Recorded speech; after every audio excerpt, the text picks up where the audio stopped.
Magandang araw mga kaibigan.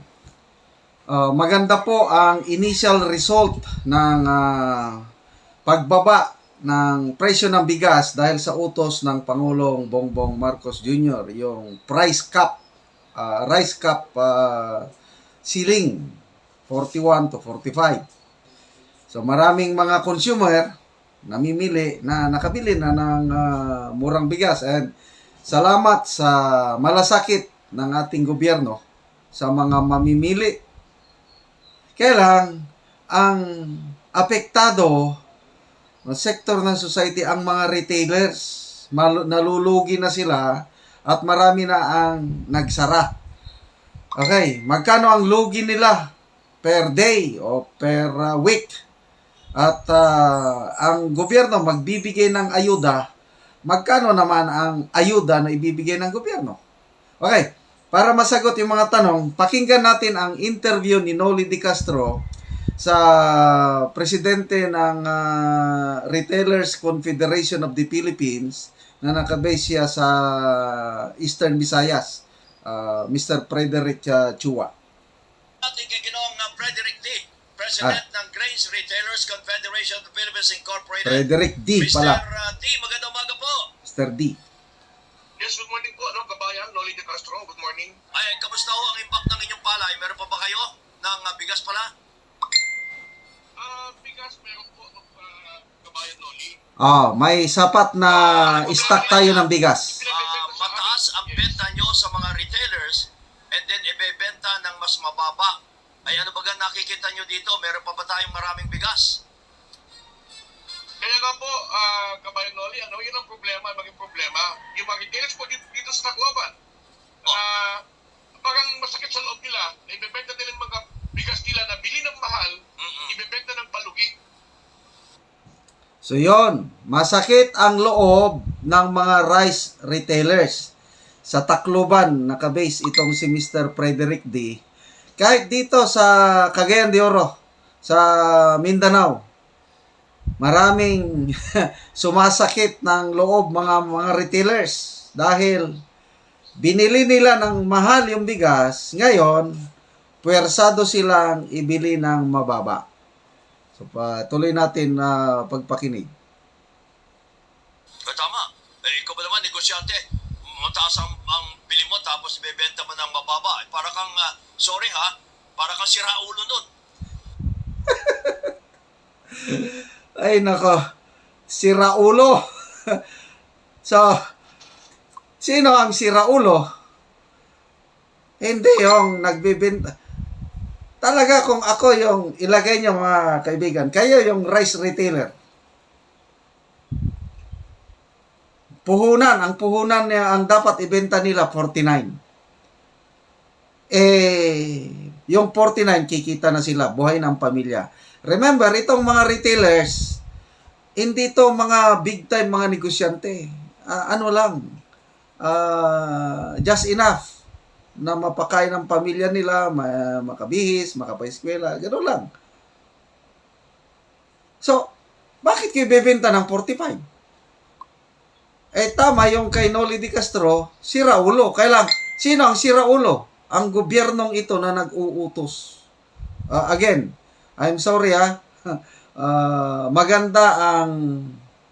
magandang intensyon ng PBBM admin. Salamat sa malasakit. Kaya lang medyo kulang.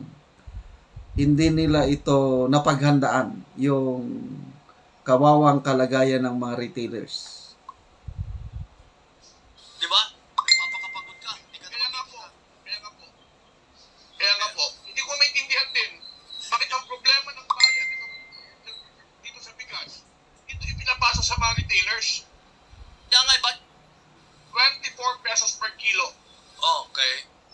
Sige, ang problema ng bayan, itong taas na presyo ng bigas, bakit ipapasa sa mga retailers? Inamin mismo ni Pangulong Marcos na ang dahilan bakit tumataas ang presyo ng bigas dahil sa mga smugglers and hoarders. Yan ang problema. Bakit hindi nila tugisin ng maigi yung mga smugglers and hoarders? Ang nagiging biktima, mga rice retailers and even farmers. Bakit? Kasi dati-dati, nung wala pa itong Executive Order 39, mga 32 to 35 pesos ang bili ng mga rice traders sa palay. Ngayon, 24 pababa na lang. Di, kawawa yung mga farmer. Kawawa ang mga retailer. Ang punot dulo, sa pagtaas ng presyo, yung mga smuggler and hoarders, na mga BFF ng mga smuggler hoarders nasa gilid-gilid lang ng gobyerno, Malacanang, wala lang. Happy pa rin. 24 pesos per kilo. Ang bentahan po dito, ang bili po namin sa isang kaban na bigas, Oh, 2,450. So makatuwid, ang puhunan po namin, 49 pesos sa isang kilo. sa isang kilo. Okay. Paano mo may bebenta nga ng 41 at saka 45 yung 49? Kaya nga, So, klaro 49 ang puhunan. Yung well-milled rice, yung higher quality, ibebenta ng 45. Si Raulo nga ang nagutos. kung ibenta namin 45, lugi na po kami automatically ng 4 pesos. Paano na po yung cellophane, yung upa ng pwesto, Plastic, yung tao. yung manpower. Oo, kuryente. Yun ang problema. Yes. Ano naman masasabi nyo na sabi ni Presidente, huwag kayong mag-alala. Alam namin na kayo malulugi, parang ganon. Pero may ayuda na ibibigay sa inyo ang gobyerno. Papaano? Okay. Huwag mag-alala. Salamat po, Mr. President. Dahil may malasakit ka nga, kailang kulang. Bakit? Ang ayuda pong ibibigay is 15,000 pesos lang. Malulugi sila. Malalaman nyo mamaya magkano ang lugi nila per day o per week. 15,000 lang. Kulang, Mr. President. Dapat pinag-aralan nyo ng maigi ito. Kaya useless yung ayuda ng gobyerno. Ulitin ko, ang makikinabang lang yung mga consumer. Yung nasa laylayan, which is very good. Hindi naman at the expense ng mga retailers, mga di pamilya pa rin ito na ng 45,000, yung pagkalugi na yon. O ilang 45,000 ang bibigyan? Diyan sa inyo, ilang miyembro ang inyong retailers dyan? Gobyerno. Yan, 45,000 per month ang lugi nila. Kung magtagal ito ng 1 month, kawawa. 15,000 lang ang ayuda. Kulang na kulang. Okay, Noli. Kung isang retailer, natatalo ng 10 pesos sa isang sako, kung nagbebenta siya ng 20 sako sa isang araw, magkano po yan? Magkano ang lugi doon? 6,000 araw-araw ang lulugiin ng isang retailer. Wow! Paano ngayon? Tama ka. 6,000 per day. Magkano ibibigay ng gobyerno na ayuda? Opo. Sasagutin Opo. ba nila yung... Sa isang linggo po. Sasagutin Sa pa? isang linggo po. Sa isang linggo, ayan Yes. Opo. Sa isang linggo, magkano lugi mo? 40 plus thousand. So, gaano 45,000. po katagal tatayo ang retailer sa ganung lugi? Correct. Paano? Bibigyan ba ng gobyerno ng 45,000? Yung pagkalugi na yon? O ilang 45,000 ang bibigyan? Diyan sa inyo, ilang miyembro ang inyong retailers dyan? Eastern Visayas? Dito po sa amin, mga more than 300, dito sa amin, mga more than 30 plus retailers. 20? 20? Oh, 30 plus po. 30 Sa plus. Bangoli. Ay, grabe. Tama yung tanong mo nga, magkano nga ang ibibigay?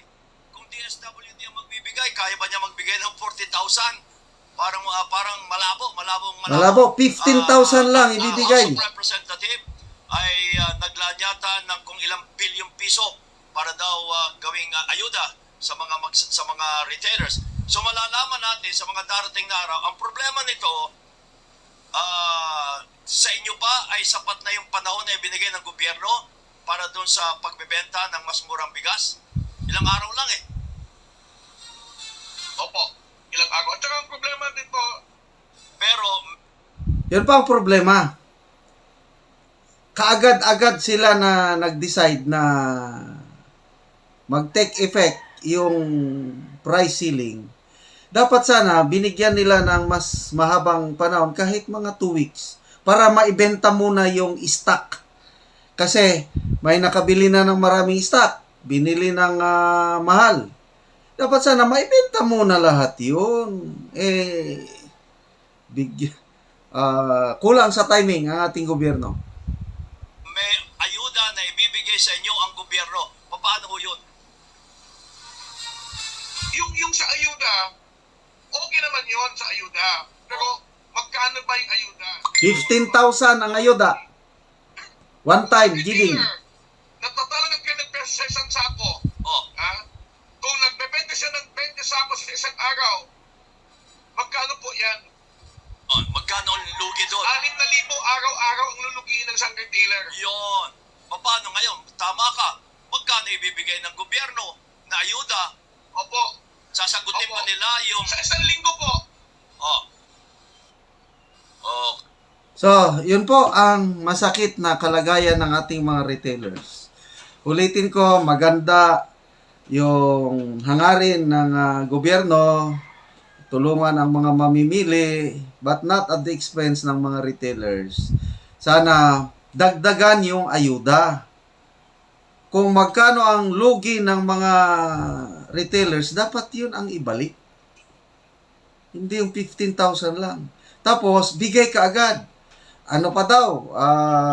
Mid-September pa daw ibibigay yung ayuda. Nag-take effect na yung September 5. The other day. Wala na, kawawa talaga. So, please, ating gobyerno, tignan nyo naman lahat ng yung malulugi, ang mga retailers, mga farmers. Sana ang habulin po ninyo ang mga smugglers and hoarders. Kaya lang sa nakikita ko, parang inutil ang ating gobyerno sa paghuli ng mga smugglers and hoarders dahil konektado sila sa gobyerno, itong mga hoarders and smugglers. Yan po, overall, ang PBBM admin, magandang performance except may mga nakapasok sa gobyerno, lalo na nasa customs, DA, mga ahensya ng gobyerno, na ginagamit nila ang kanilang kapangyarihan para makatulong sa mga kaibigan nila na mga smugglers and hoarders. Sana ang Pangulo patalsikin niya, sibakin niya lahat yung mga protector ng smugglers and hoarders nga nasa gobyerno.